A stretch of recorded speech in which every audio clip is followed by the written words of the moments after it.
Is Daniel Bryan still the WWE World Heavyweight Champion?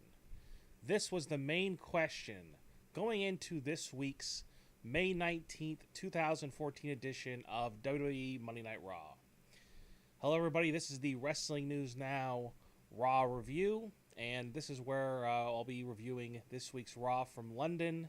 Now, the show was not live, but it was actually taped, and they actually edited several things. Supposedly, they actually edited out a lot of the matches were heavily edited. There was some promos, some talking segments that were heavily edited, and thank God I know this because I wouldn't have enjoyed the show as much, obviously, if they knew that they actually edited tons of stuff. So, and right before I came on the air here, I read the rating for this show.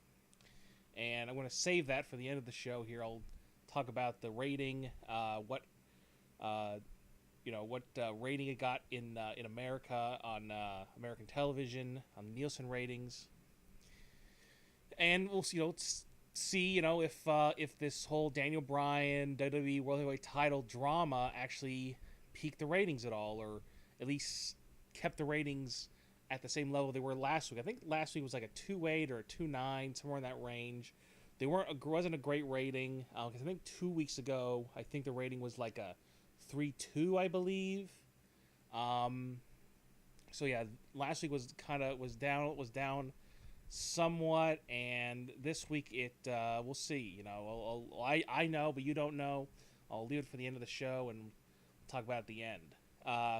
So let's just get right into it. The show started out, it was in London at the O2 Arena, London in the UK, in England. The show started out with Bray Wyatt. It interrupted the opening promo video that they usually show with the WWE logo and everything like that. And Bray Wyatt interrupted that and started cutting a promo. Something about, he ranted and raved for a very long time. Basically, he's talked about how when he was a child, he had a teacher who said that he was evil and all this stuff. And eventually, and the crowd was, and he also, of course, did the, I have the whole world in my hands, or he has the whole world in his hands, however it goes. And this crowd in London, very into it. Definitely very similar to the crowd, the post-WrestleMania Raw crowd, which consists a lot of people from England and people from Europe. Very similar to that, and they were all chanting along. They all had their cell phones out, their smartphones, and they were all lit up, and kind of like how you would see back in the day when you go to a concert, people using lighters during maybe a ballad or something like that, like for a rock band.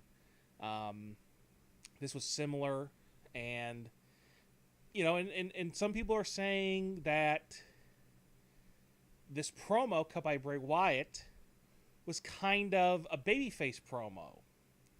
Like he was talking about this teacher who was mean to him and hated him. He just said a lot of things that just kind of came off like a babyface, and some people are actually saying that maybe Bray Wyatt is coming off more of a babyface than John Cena, and John Cena is looking more like a heel, and maybe he's actually losing some. Not only is John Cena coming off more like a heel, but he's also losing some support from even his actual fan base. Supposedly, Dave Meltzer actually has talked about this from the Wrestling Observer. He actually just says that he claims that he believes that the John Cena fan base, the kids, the women, that they're becoming, they're not cheering as much, and also the John Cena haters don't hate him as much. He just isn't getting as big. He isn't getting as big of a reaction as he once did. And this Bray Wyatt thing, he's a new, fresh, he's coming off kind of like a baby face, he's coming off like a baby face, cutting baby face promos. Maybe he's a little bit too dark of a character, maybe to a certain extent. for the crowd to get into. But you look at the Undertaker. He's a very dark character. The crowd loves him, so maybe that's not an issue. But sometimes when you're just getting a guy, just starting to get a guy over, sometimes maybe him being too dark, maybe too much. But this doesn't seem to be the case. The crowds, especially the London crowd, which is mostly full of smarter wrestling fans for the most part. Not a lot of kids go to these. I don't think go to these London shows. These Raw shows in London usually. So. But yeah, he ranted and raved, the usual Bray Wyatt promo. It was good, the usual Bray Wyatt promo. But you seen one, you kind of seen them all. This was better than usual, though, I'll say that. Then John Cena interrupted, and he came in for the crowd, actually. And I can't remember exactly what happened, but it was something, I guess he beat up I think he beat up Harper and Rowan or something, and he almost put the AA onto Bray Wyatt, but Harper and Rowan stopped him from doing it, and Cena ran away, kind of like a heel to a certain extent, kind of heelish. Just this whole thing where he came in and kind of ran away like a heel a little bit. So yeah, this is I'm not really that interested in this feud because I'm not.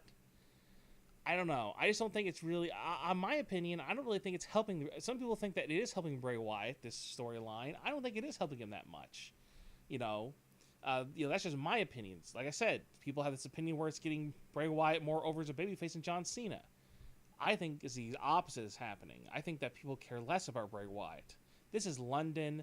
This is the hardest of the hardcore British wrestling fans that went to this show. People not only from London, people from other parts of Europe, from Europe, not just from England. So yeah, it's not. We'll see. I don't think that this Bray Wyatt John Cena feud is helping either guy. To be honest with you, I think it's hurting both of them. It's not helping either of them. So okay, so that was done, over with. Next segment, Cesaro taking on Sheamus in a non-title match. Of course, Sheamus is the United States champion, and this match was fine. It was the usual Cesaro Sheamus match. Cesaro ended up winning the match, and now it looks like they're going to be. And now, I guess after the match, Sheamus was going to shake Cesaro's hand, and Cesaro did the kind of, Ric Flair thing where he puts his hand up and kind of, does the fake brush of his hair. That,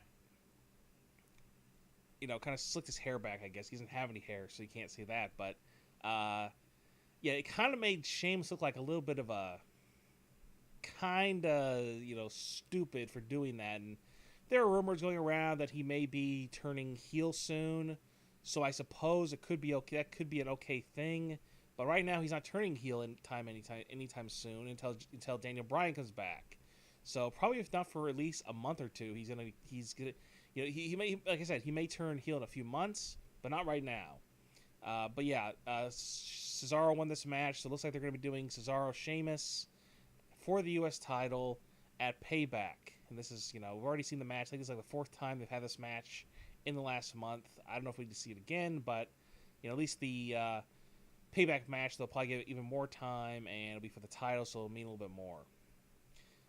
Next segment, we had Big E taking on Ryback in a Beat the Clock challenge match. This was, this whole Beat the Clock challenge thing was for the number one contender for the IC title, Intercontinental title. The winner would go on to face, the winner of this whole Beat the Clock challenge would go on to face Wade Barrett, Bad News Barrett, at Payback. In this match, Big E defeated Ryback in 5 minutes and 2 seconds, and it was a nothing match. It was kind of boring, actually. The crowd didn't really care. Definitely just some filler for the show. You can't have every single segment on a wrestling show, on a television show, any television show, especially when it's 3 hours, it can't all be 100% great. You're going to have some filler from time to time when you're doing, 52 shows a year, and you're, doing 3 hours. And you got, not only that, you got SmackDown, you got Main Event, you got Superstars, you got pay-per-views, or not pay-per-views anymore, special events on the network. So yeah, that, you just got to do that from time to time. The next segment, which actually got a better reaction than I thought it would. R-Truth and the Funkadactyls, Cameron and Naomi came out. R-Truth was doing the whole "What's Up" thing again, which he hasn't done really that much lately. Then Fandango came out with Layla. They made their entrance, and then once they were in the ring, Summer Rae came out, returning from filming Marine 4, and she looked very angry. She grabbed Fandango, made out with him. Layla looked shocked. She looked shocked, and then Summer was done with him, and then started to roll around, fight with Layla on the mat, and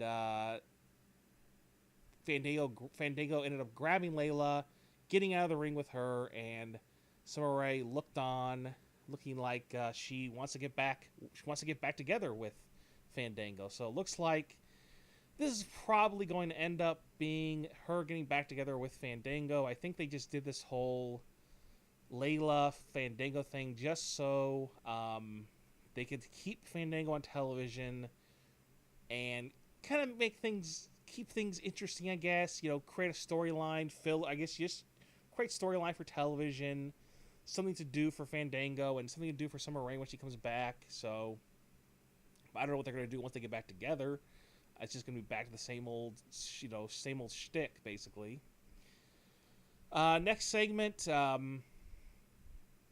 Stephanie McMahon came out. This was the segment where she was going to announce if Daniel Bryan was going to still be WWE World Heavyweight Champion or not. Daniel Bryan's music hit. Everybody thought Daniel Bryan was coming out. He was not him. The crowd didn't really go that nuts. I think a lot of people thought it was going to be either he was going to be via satellite, or it was going to be some type of, or it was going to be like Stephanie McMahon was going to be coming out, and that's what it was. And she came out. She was doing the yes thing, and she was pointing her fingers in the air, and she came out there and just started talking about how she I'm trying to remember exactly what the hell she did. She's considering stripping Daniel Bryan of the title. She said that she was thinking about awarding it to Kane, Bad News Barrett, which got big cheers.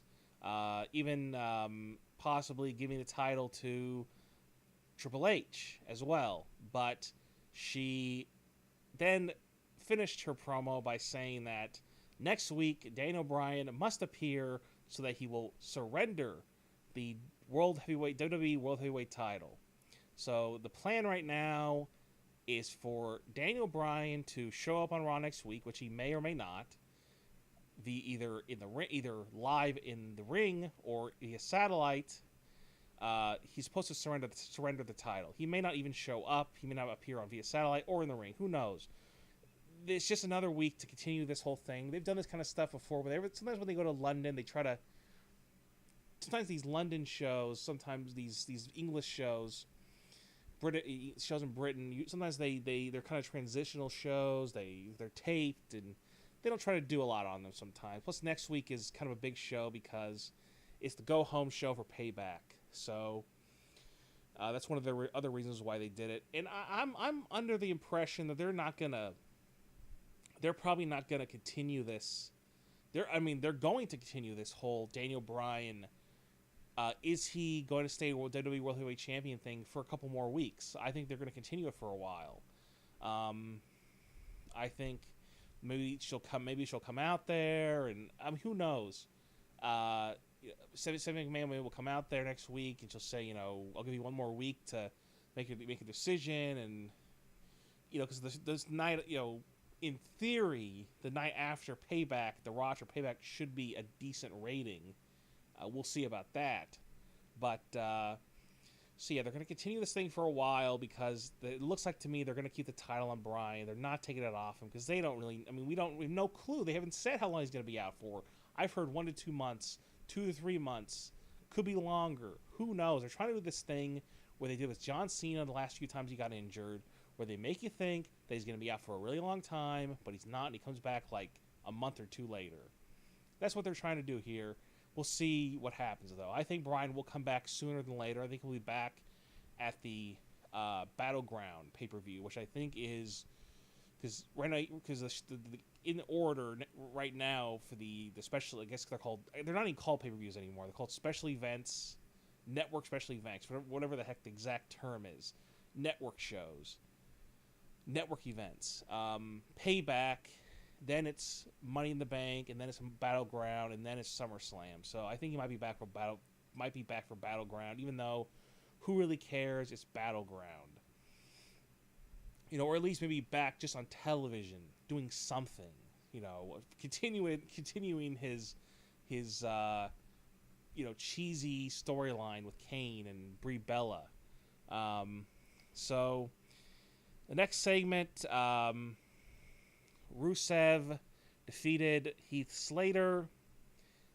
Heath Slater and the 3MB came out actually as the Union Jacks, which I think they did last time they were in England. Backstage, the Shield said they were never going to stay down and they were not going to ever stop hunting Evolution. And tonight, Seth Rollins won't be making any mistakes. The promo was fine. So, back to the Rusev Union Jacks thing. There's actually been some rumors going around that a group of black wrestlers. Now, this is just a news report that I read. This is not something I'm making up. Kofi Kingston, Xavier Woods, Big E Langston, R-Truth. There may possibly be a group being formed, actually a reforming of Nation of Domination, but with those wrestlers involved.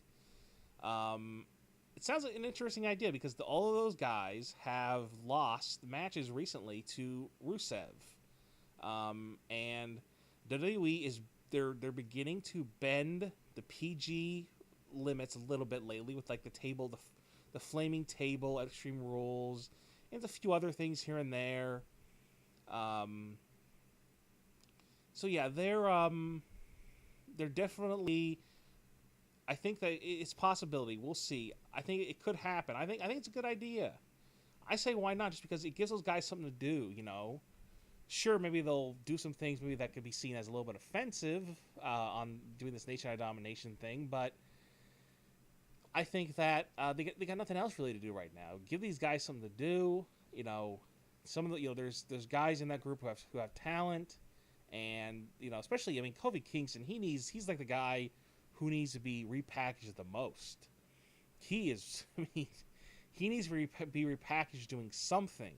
And it would make a lot of sense. This guy's been fledgling, his career's been fledgling for the last, 4 or 5 years since that Randy Orton feud ended.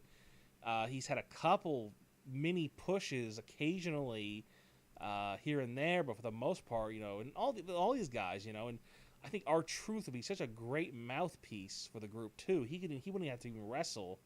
He's getting older anyways. He probably shouldn't be wrestling that much anyways anymore.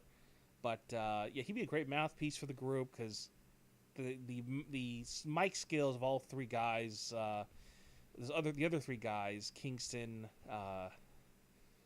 Big E, and Xavier Woods, their mic skills are mediocre, mid-level at best. In R-Truth, he can be, when he wants to be, he can be a great at doing promos. So that could be something to look forward to in the future. We'll see if they do it this. It could be something to do during the summer. Something to just something to do. I think just do some fun stuff. Why does it just have to be let's just have a feud and that's it? Let's do something fun and interesting. I don't know if the Nation of Domination would be a fun thing to watch or not. I don't know how dark and deep it's going to get. I don't know. Just something interesting and different. Why is it always, I mean, why can't, for some reason, these writers, they just want to get paid and they don't really want to work very hard. And I don't blame them. I mean, writing is a difficult job. Writing is a difficult job. I don't blame them for just wanting just to coast. But let's do something different here. You got all these guys who are just toiling in the mid card. Do something with them. You got 6 hours of television, 7 hours if you include superstars, 7 hours of television. 5 hours of television, 2 hours of on WWE Network with Superstars main event. Why not do something with that stuff instead of just doing, I don't know. Maybe I'm wrong. Maybe they should just keep doing what they're doing. Having Rusev just do Rusev squash matches every week and God knows what else. Next segment was another Beat the Clock segment for the IC title #1 contendership. This was not too good of a match here. It was RVD taking on Alberto Del Rio. Not a very good match. It went 4:15. Supposedly they were trying to get it to 4:20, which is I don't know what it has to do with marijuana, but it has something to do with marijuana. And basically RVD won this, and it was now in the lead for the Beat the Clock challenge. Match was not very good though, pretty bad actually. There was a couple blown spots, blew the Rolling Thunder spot. Not too good of a match here. RVD hasn't been looking too good since he's come back. His matches haven't been very good. Maybe it's just the people he's working with. These haven't been very good. I don't know. He looks to be in good shape. The matches haven't been very good. I don't know what's going on. Maybe because the guys he's wrestling just don't have very much passion right now because, I don't know, they're just not into it. They're just not into wrestling right now. Who knows? Plus, they've just been wrestling for a week in Europe, without having a break. Who knows why it wasn't very good. And then next segment, we had this.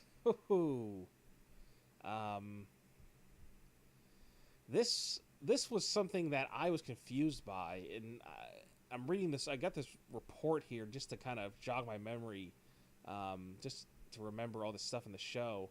And it mentions what exactly this was all about. It was a backstage interview with Renee Young and John Cena and the Usos. He was just talking about Bray Wyatt and all that stuff, and towards the end, he starts doing this heart-pounding thing. I had no clue what in the heck he was doing. I've not seen The Wolf of Wall Street. I have never seen it. So how would I know what the heck he was trying to I knew he was obviously referencing something. So he started to do this heart-pounding thing that was from Wolf of Wall Street, and Usos did the everybody say Us, you all say O thing, which, to be honest with you, is a little bit annoying as well. Not a big fan of the Usos. Not a huge fan. They're decent workers, but I'm not a huge fan. I just really don't like their characters. They have no character. They're just these guys who go out there, they wrestle good matches. I guess for some people that's good enough. It's not for me. I need a little bit more than that. I mean, maybe some guys can get away with that, but just not them. I don't think they're good enough to where they can actually just get away with having good matches. I'm surprised they've actually done as well as they've done so well without having any character development. I mean, it's unbelievable. They're just twin wrestlers, twin Samoan wrestlers who are the sons of Rikishi, and they wrestle good matches. They kind of have an aerial style, and their aerial wrestling isn't really unbelievably great. I mean, it's okay, but it's not like AJ Styles level or Evan Bourne. I don't really understand why they're so... I mean, they're not terrible. I'm just saying I'm surprised they're doing so well. I'm shocked. But this segment sucked. This is one of the worst segments on the show. Backstage, Evolution called the Shield dumb. Hunter said the Roman's eye is just the start. Randy said that they should take the Shield out one by one. Hunter suggested they finish off Rollins tonight as he goes one-on-one with Batista. Then Mark Henry and Cesaro versus Cesaro was announced for tomorrow on the main event, which is actually taking place tonight. Not a very good sell there for the main event. That's a pretty bad match. Not a bad match, but just not a good match to get people to want to sign up for the network. Because actually last week, main event was actually the #1 show on the network. I don't know why. Who knows? Maybe because they want to get an update. Thought there would be an update on Daniel Bryan's surgery or something, or injury. The next segment was Seth Rollins taking on Batista. Right before the match, Justin Roberts announced Triple H as the special ring announcer, and Hunter then announced Randy Orton was the official timekeeper. And then the Shield came out after Seth Rollins said that they were the guest commentators. So this, here's what happened. Earlier in the show, the couple of times Michael Cole would say, coming up, Seth Rollins versus Batista, only official personnel is allowed at ringside. And I knew there was something was up when he mentioned that, so I knew something was going to happen. I knew it was an angle. I knew it was a storyline, and I was right. Pretty cheesy, pretty dumb, but hey, that's pro wrestling for you. It's cheesy. It's kind of stupid at times, so whatever. This is not the dumbest thing WWE's ever done. Match was okay. Batista's improved since he's come back. He's leaving it in a few weeks. I think actually right after Payback, supposedly. He may stay around a little bit longer after Payback, from what I've heard, but he's going to go away for a little while. I don't know if he's ever coming back. I don't know if he's done. I have no clue. I keep hearing different reports on his status, but we'll see. He's going to be filming a new remake of Kickboxer, actually. I don't know if he's the main star or what the deal with that is, but supposedly it's going to be a theatrical release, somewhat of a big budget. So we'll see how that does, and we'll see how Guardian of the Galaxy does. If Guardian of the Galaxy just fails miserably, I'm sure his career won't be going too well after that. But I suspect that Guardian of the Galaxy will probably do okay. If you don't know, Guardians of the Galaxy is Batista's new movie that he's in. It's a Marvel-produced movie. It's actually based on a Marvel comic. Not a very well-known Marvel comic, but there's a lot of hardcore comic book fans out there, and they'll go see it. I predict probably somewhere between the $25 to $30 million range, I would say, for that movie. Maybe a little bit less. You just never know, but it's not going to make any more than $30 million. It'll probably do a lot better overseas, though, like a lot of superhero movies do. A lot of superhero movies make most of their money overseas. Usually they don't do very well in America. Like, I guarantee you that Amazing Spider-Man 2, which did not do super well here in America, it did okay. It's going to do 10 times better overseas. So then the match broke down.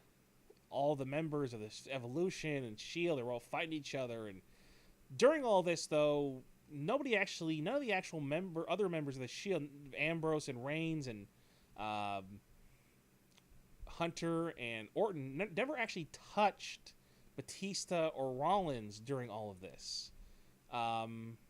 Which, after a while, they finally did. And finally there was a DQ. So match ended in no contest, and the brawl just broke out even more, and that was it. It was okay. It was, the crowd was into it. The crowd was actually chanting, "This is awesome," and they do this every week. It's like the same thing every single week. I don't know. I'm not really into this whole Shield Evolution thing. Maybe there's some people out there who are. Maybe like the, more casual viewers are into it. I don't really care about it. It's kind of weird that how much the Shield is going over on Evolution. I'm surprised that Triple H is allowing them just to beat them and beat them and beat them, and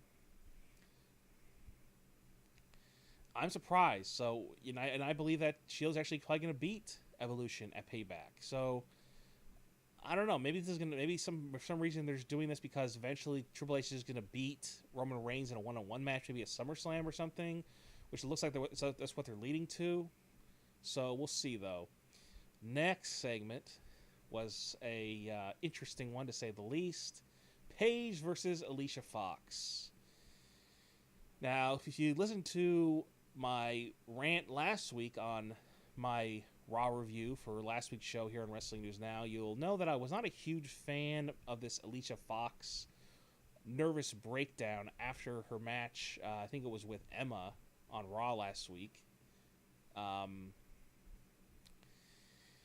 Definitely, or Emma, or it was with Paige. I don't even remember. I completely forgot who it was against. But she had a breakdown last week, and she had a break. She also had a nervous breakdown on Main Event, which I think actually that was a match against Emma, and that was cheesy and weird and odd, and I don't understand. I don't know what the heck they're doing with her. But let's just get through before we get to that. Let's talk about the match first. Paige came out and she got a decent reaction, not as big as I thought she would get because they're in England. She's from Norwich, England. They didn't actually say England. They just said she's from Norwich, or however you pronounce it. The ring announcer, Justin Roberts, he didn't actually say from Norwich, England. He just said from Norwich. That was weird. That was the first sign I knew something was going on. So then, what the heck happened? Then Paige lost to Alicia Fox in this match. Not only did she lose, Alicia Fox actually kicked out of Paige's finisher, the Paige Turner, first. Then Alicia Fox, I guess, threw Paige into the corner, into the ring post, from inside the ring, kicked her, I guess. It was a crappy kick because you couldn't even tell what the heck was even going on. It was just a bad camera angle, and she then took a very long time to pin her, and then pinned her, and that was it. Terrible match. Not a very good match. I mean, not a horrible match. Just not good. The crowd wasn't into it, somewhat surprisingly, just because Paige was involved with it, and they're in England, and they kind of buried her. Buried in her home country. This is not the first time stuff like this has happened. I mean, ask Bret Hart. He'll know that. And definitely buried. But they kind of had to have Alicia Fox win because they're pushing her now. They're pushing her. Some people are saying she's getting over. I don't see it. Is Alicia Fox getting over with this character? I don't know about that. I'm not really sure. I don't know. So after the match, she celebrated. She took Jerry Lawler's crown, then started walking on top of the barricade, which sure is not easy to do. She then grabbed somebody's drink, looked like pop, had Coca-Cola, out of the crowd, somebody's Coca-Cola, and then poured it all over her breasts, which the crowd, of course, cheered for. So is she a heel? Is she a babyface? I don't know what's going on. The whole thing is bizarre. I don't get it. Is it some kind of inside joke? Is it a rib? This is one of the weirder characters WWE has ever had, and that's saying a lot. I don't know what's going on with this. I read a report recently that Triple H is the one who's behind this, push, and that he likes Alicia Fox. He thinks that she is talented. I think he said that. I think in this report he said that Triple H saw her in a match with someone on NXT, and that's the reason why she's getting this push now. So if you're gonna blame anyone, it's Triple H. Not a big fan of this. This is weird. This is an odd storyline. But hey, AJ, who knows when she's coming back? They got to do something. Next match was Mark Henry versus Dolph Ziggler. Another beat the clock challenge match. And this, of course, ended with Dolph Ziggler hitting the zigzag, but not being able to pin Mark Henry quick enough to be able to beat the clock, and RVD ended up becoming the winner of the Beat the Clock Challenge. After the match, he came out, was announced as the winner of the Beat the Clock Challenge, and then out of nowhere, Bad News Barrett hit RVD in the back of the head with his IC title. I actually was the bullhammer, actually. And bullhammer elbow. And the crowd loved it. And then he said he had some bad news. Crowd, of course, they're in London. He's from England. Obviously, they're gonna love him. So he just basically just said he had some bad news that that RVD was going to have to face him at Payback, and they ended up playing the old British Bulldog theme music, which got a decent reaction too. So he was definitely matched to be a big time babyface on this show. Bad News Barrett. I think they even had a segment after Raw with him, where he was even a bigger babyface to the crowd. So one of the I say the main guy right now who is over right now as in the mid card right now, the most over mid card guy, you probably could say arguably is Bad News Barrett. I would say for a little while there it was Cesaro, but then when Bad News Barrett came back, when he actually started to wrestle again, because he was actually off TV for a couple weeks, he started to wrestle, and ever since then he's been probably the most over mid card guy right now. And I even heard that his all his T-shirts actually were sold out at a lot of the shows in the UK and in Europe. So things are going well right now for Bad News Barrett. We'll see how well they continue it. I'm sure he's going to defeat RVD at the pay-per-view, and he should not be losing to anyone. Even if it's to create a new challenger, he just shouldn't lose to anybody.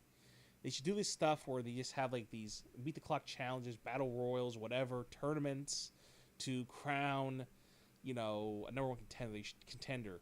They should not have him get beat anytime soon. Because he used to be beaten like a drum all the time. It was announced that Hulk Hogan was going to be showing up on SmackDown. Supposedly, he's actually going to be hosting SmackDown, whatever that means, hosting. Then we go to the main event. John Cena defeated Luke Harper via DQ. Match was okay. There's some cool moves here and there by Luke Harper. He did a Hurricane Rana and a suicide dive and drop kick and some other stuff, and it was okay. It was an okay match, but we've seen it several times already. We've seen Cena against the Wyatts several times already. It's getting old. Usos interfered, and Wyatt's interfered, and eventually led to a DQ, and then Cena then was taken up to the stage and up towards the Titantron, and Wyatt hit Sister Abigail on Cena on the stage, on the metal, on the steel.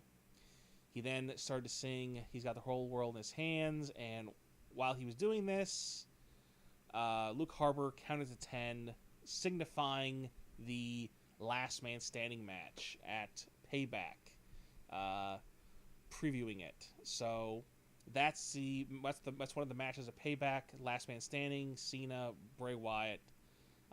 Another match that was also announced earlier was Evolution taking on the Shield.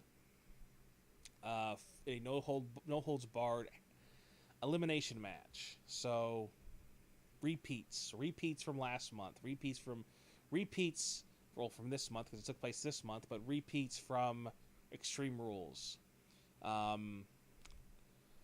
So what did I think of the show? I would have to say definitely a thumbs down show once again.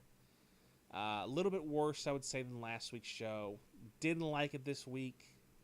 There was one segment that I did skip. We'll get to that in a second. But it definitely not a very good show. the crowd helped. The crowd wasn't there. The crowd, this was a different crowd. This was in, somewhere, some, small town in the U.S. or whatever. It was just some random town in the U.S. Some, crowd where there isn't really a big wrestling fan base. It wouldn't have been very good. Or it would have been even worse, I mean. This was not good. Thumbs down. Let's get to the segment that I skipped, which is the main. Let's just leave this. This is the main event. This is the big segment right here. I can rant and rave about this for a very long time. So, Adam Rose. Okay, Adam Rose came out. Renee Young was in the ring, and she was going to interview Adam Rose. And he came out with his Exotic Express. All these just, I don't know, it's like 15, 20 people. There's way too many people out there. If you saw the SmackDown interview with Byron Saxton and Adam Rose, that was horrible. Horrible segment. I'm actually more annoyed. I don't hate the Adam Rose character. I'm kind of confused by it, and I don't really know what the deal with it is yet. I'm kind of waiting to hate it. One thing I do know is I hate the Exotic Express. I hate the group he's with. They're annoying. They really get on my nerves. They're trying so hard to get noticed, these people. It's really annoying, and I hate that part of it. That's the number one thing I hate about it. So he came out there, and the crowd was very into it. They actually loved it. Now, is it because they think he's from England? He's actually from South Africa, Adam Rose, formerly known as Leo Kruger. He called Swagger and Zeb, Jackie Boy and Zebby. The Bunny Dance to the end. Wait, what? No, skip that. Let me skip that. Jackie and what the heck is this? I'm reading this review here just to jog my memory. The crowd was singing very loudly during the whole interview, and he just did the whole Adam Rose shtick, and Zeb Coulter and Jack Swagger came out, and Zeb Coulter then said that he wanted to fight Adam Rose, told Jack Swagger to back off and everybody else to get out of the ring. Looked like something was going to happen, and then Jack Swagger ended up blindsiding Adam Rose, and they started to kind of go at it, and Swagger was getting the better of Adam Rose, and Adam Rose then got up after Swagger had got up to start, like he was going to start beating up the group, which I've been totally fine with, the party group, the Exotic Express, whatever the heck they call it, and he blindsided Swagger and started beating up Swagger. So then that was it, and the crowd went nuts again. They were singing the song, singing along to the song, and there wasn't much to it, but there isn't much to this character. There's not a lot to it. He just comes out there, he kind of dances around, and the song plays, and people dance around, and says a couple things here and there, but not much. It really isn't much to the character. It's a very thin character. There isn't a lot to it. It's kind of similar to the Fandango character, where it's just not a lot to it. Sometimes those simple characters sometimes can be good, but this is the case where I just don't understand the Adam Rose character. I don't know where they're going with it. I've read tons of reports where it seems like it looks like they're gonna just drop this thing any second. I mean, if you read news reports all around the internet, on these wrestling news sites, looks like WWE is getting really, they're on pins and needles, whether or not this is going to be successful, and they think that for the most part so far it's been pretty unsuccessful. I think this will definitely help them from stopping it immediately.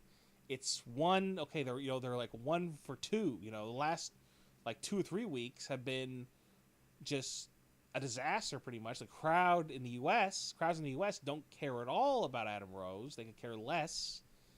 In the UK, on the other hand, because it's number one, this is a completely different audience because this is the smart, hardcore wrestling fans. Most of these crowds that have been in the last few weeks are more the casual fans, bringing their kids. They don't watch the show every week. They're there because it's the wrestling show. Let's go to the wrestling show. This, on the other hand, these are the guys coming to the show.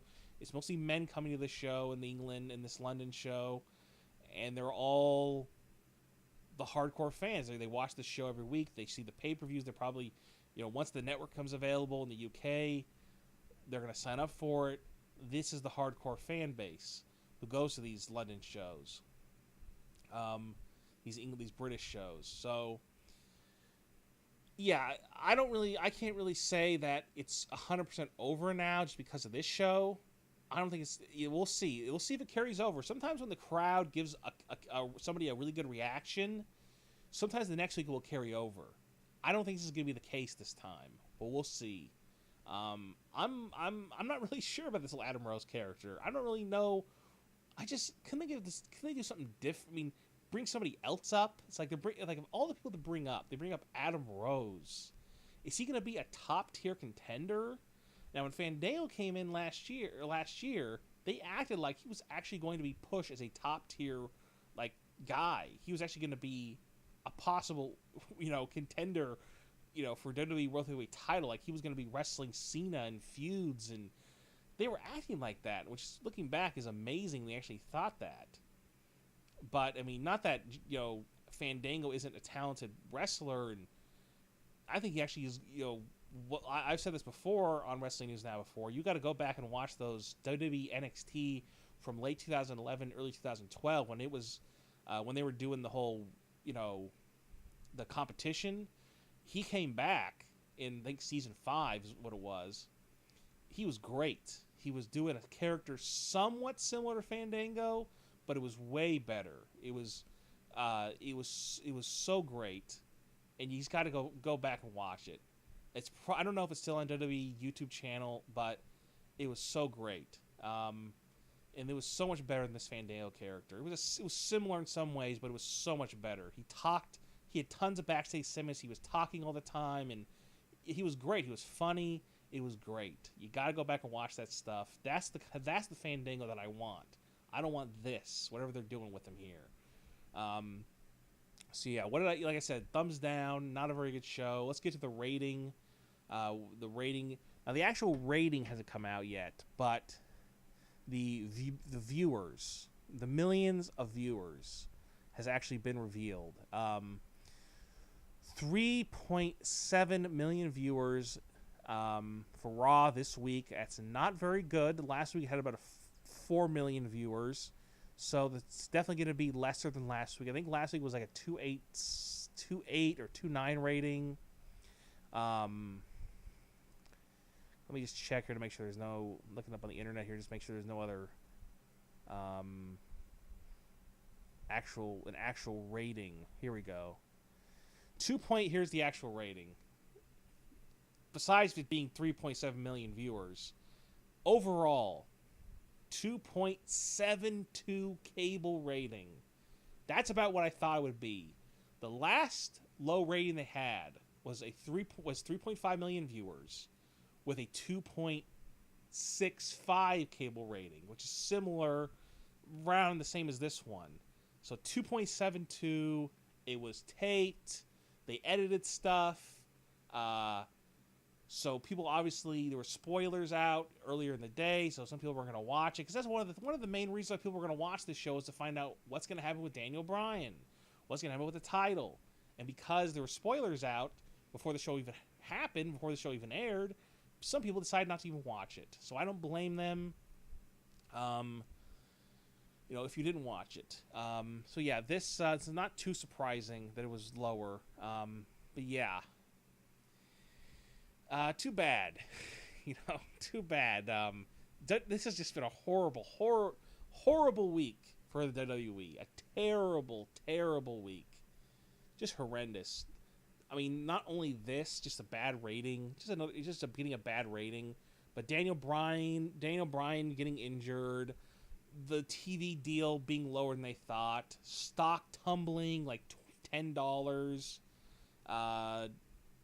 the network just not looking good overall, the outlook on it, just things are not looking good. The wrestlers are depressed, and they're in the wrestlers. I know for a fact that a lot of the wrestlers don't like traveling through Europe because they have no break. There's absolutely no break. They're just wrestling every single night. So this is not good. This is a bad week for WWE. A terrible week. They're not going bankrupt. They're not TNA. They're not like TNA right now, like where TNA could end at any moment. You know, I could take a look at a wrestling news site right now and possibly see TNA is going out of business. That's not the case here with WWE. They're not going out of business anytime soon, or possibly ever. You know, in 100 years, maybe they'll go out of business, but not in the next 5-6 years. They ain't going back. I don't think. Who knows? But I don't think they're going out of business anytime soon. But this is not good. The only thing that may happen, of course, maybe Vince McMahon will be pushed out or something. I don't think that's going to happen. I mean, there's all these investors and stuff who are, trying to, say they want Vince out. All these investors, they want to sue Vince McMahon and all this stuff. It's not good. Things are not going good right now. I'll be honest, WWE, it's scorched earth. It's dead right now. The show's dead. There's nothing interesting on it. Daniel Bryan's injured. It just feels like it's on repeat right now. They're repeating storylines. They're going to repeat these storylines, these matches until SummerSlam. We got to wait till SummerSlam or Night of Champions, really, until anything big happens, because they really don't need to do anything until Night of Champions, because Night of Champions is when a lot of the network subscriptions, even if they care by then, who knows? They might not even give a crap about the network by then.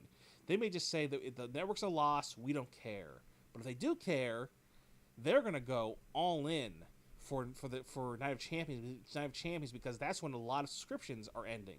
Because WWE Network has a 6-month thing where if you sign up, supposedly, now I've heard rumors that you can actually cancel if you want to, but WWE claims you can't cancel for 6 months. So they're gonna have all these, subscriptions coming up in September for Night of Champions. And then not only that, for Night of Champions, and they're going to really try to load up this pay-per-view, Night of Champions. So Night of Champions actually might be a bigger pay-per-view than SummerSlam, which is ridiculous when you think about it. So that's really the only thing really to look forward to. Looking forward to Night of Champions, because they ain't going to do a thing. Especially now with Daniel Bryan out. I mean, what are they going to do? What is there to do? I mean, they bring in somebody new. I mean, maybe Bo Dallas will catch on. Who knows? You just never know about these things. Unless Bo Dallas or Adam Rose really catches on, I don't see any of this stuff getting better. I don't see anything getting better. WWE right now sucks. I'll be honest. I'll be brutally honest right now. It sucks. It's boring. It is.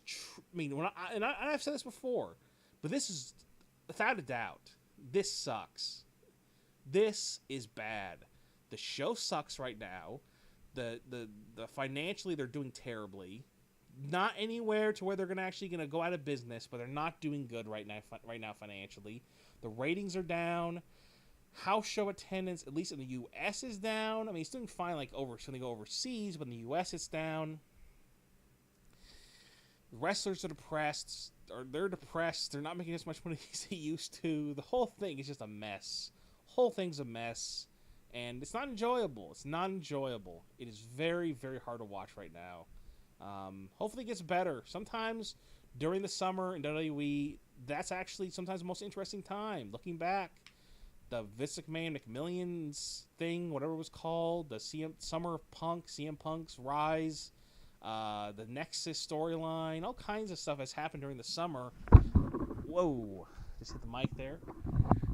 That's actually been very interesting and very entertaining and very memorable. But I have a feeling that we're not going to have any of that this summer. I think this is going to be a very boring, lackluster summer of wrestling. This isn't going to be good. This is going to be pretty brutal and hard to watch. So you better prepare and get ready. This is going to be bad. This is going to be TNA, WCW at its worst. So you better get ready.